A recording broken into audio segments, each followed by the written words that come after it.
Hello, today in English Literature with Susan, I'm here with you with Lord Byron's poem Darkness. Though Byron is mostly known for his longer poems, longer narrative poems such as Don John or Don Juan and Childe Harold's Pilgrimage, he is also good at writing short poems like Darkness. And the poem Darkness is significant in Byron's oeuvre as the poem is dated July 1816. And the summer of 1816 was kind of a different summer in Europe and in different parts of the world because of a massive volcanic eruption. To be exact, the biggest and the largest in the world history, in the recorded history, of course. Uh, so Europe and the rest of the world could not experience a normal summer. There was ash in the air, and the ash caused some temperature changes, and it was an unusually cold summer in the whole Europe. And by the way, Byron had left England never to return a bit earlier, and he had rented a villa in Switzerland on that summer, and he was experiencing a kind of a gathering with his friends, Percy Shelley, Dr. Polidori, Mary, later Shelley, at the time Mary Wollstonecraft, Godwin. And by the way, everything was so unnatural. Suppose you're in Switzerland, you're with your friends, you're by the Lake Geneva, you're going to enjoy your time, but you cannot because every day there was like many moments of bad climate. The temperature was low, it was rainy, so they were somehow imprisoned in their house or the villa or something. By the way, uh, Lord Byron tried to show this apocalyptic experience in a poem like Darkness. And let's go and read the poem. The poem is not difficult. It is simple in its structure, in the words which are used. The combination of all these makes the poem great. So we have many instances of visual imagery in the poem, as we have the contrast between dark and light, and every image in the poem is produced because of the interplay of lightness and darkness. I had a dream which was not all a dream. The bright sun was extinguished, and the stars that wandered darkling in the eternal space. Darkling means among darkness, in the darkness, rayless and pathless. And the icy earth swung blind and blackening in the moonless air. In this very first part of the poem, you see many less, like rayless, pathless, moonless, and this usage of adjectives is continuous in the text of the poem. It is intentional. Byron is going to show us the void and this unusual condition, let's say, apocalyptic one. Morn came and went. Morn means morning. Morn came and went, and came and brought no day. And men forgot their passions and the dread of this their desolation. And all hearts were chilled into a selfish prayer for light. And they that live by watchfires and the thrones, the palaces of crowned kings, the haunts, the habitation of all things which dwell, were burnt for beacons. Cities were consumed, and men were gathered round their blazing homes to look once more into each other's face. The image is clear. If everything is dark and everything is just burnt to make some light.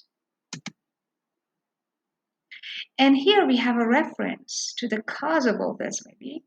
Happy were those who dwelt within the eye of the volcanoes, and their mountain torch, a fearful hope, was all the world contained.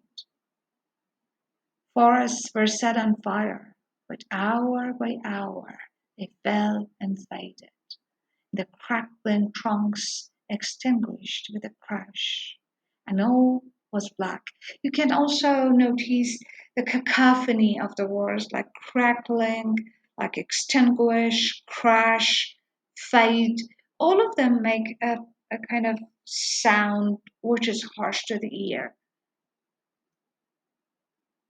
And you see the motion of time hour by hour, the moments are passing by and things are changing, so we can also see the passage of time here by the slow usage of words like by, like and.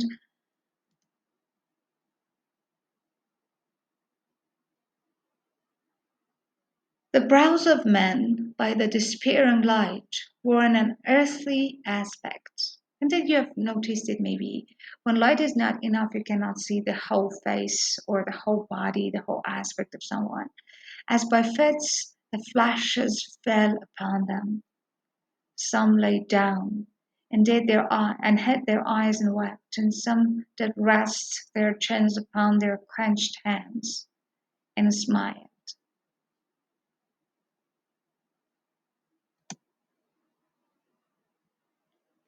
And others hurried to and fro, and fed their funeral piles with fuel, and looked up with mad disquietude on the dull sky. The pole means the pale color, the pole of a past world, and then again with curses cast them down upon the dust, and gnashed their teeth and howled. The wild birds shrieked, and terrified did flutter on the ground, and flap their useless wings. The wildest broods came tame and tremulous. They are all tremulous. It means that they are not calm, that they are anxious, nervous. And vipers, like snakes, crawled and twined themselves among the multitude. Hissing but stingless, they were slain for food.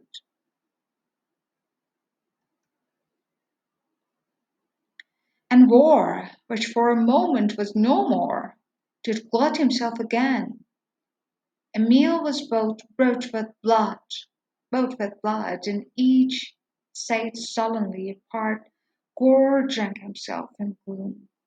No love was left, so even men are killing one another to be each other's food. All earth was but one thought, and that was death, immediate and inglorious, and the pang of famine fed upon all entrails.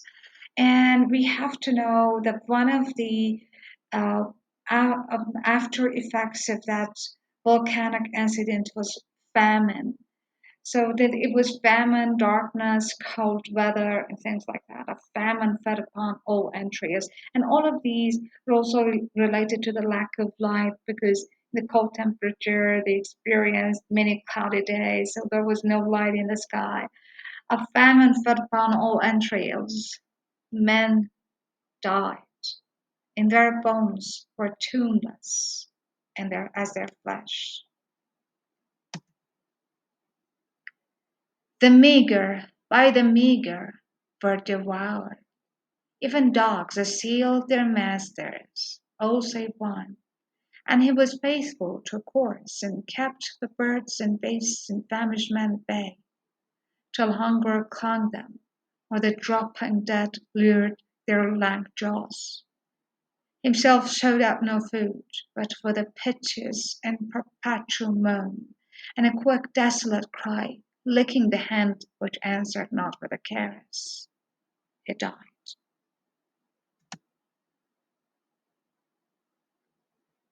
The crowd was famished by degrees, but two of an enormous city did survive, and they were enemies.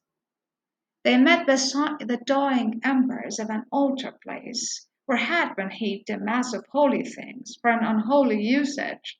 The holy things of a church, of the interior of a church are burnt for light and to provide light actually for these two people to find for an unholy uses. Therefore, they raked up and shivering, scraped with their cold skeleton hands the feeble ashes, and their feeble breath blew for a little life and made a flame. And notice the repetition of the sound all across the poem, which related to fire, which was a mockery. Then they lifted up their eyes as it grew lighter and beheld each other's aspect. Aspects here means faces. Saw and shrieked and died. Even of their mutual hideousness, they died, unknowing who he was upon whose brow famine had written fiend. The world was void. The populous and the powerful was alone, seasonless, herbless, treeless, manless, lifeless, a lump of death, a chaos of hard clay.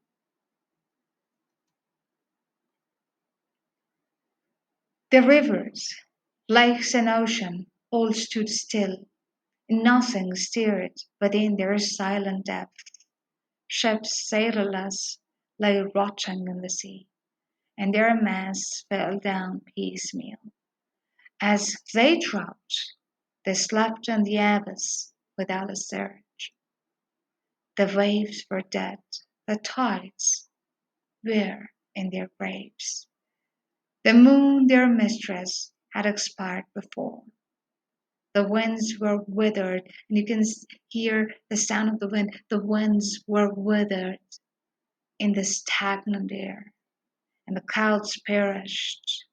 Darkness had no need of aid from them. She was the universe. And here the poem ends. Thank you for listening.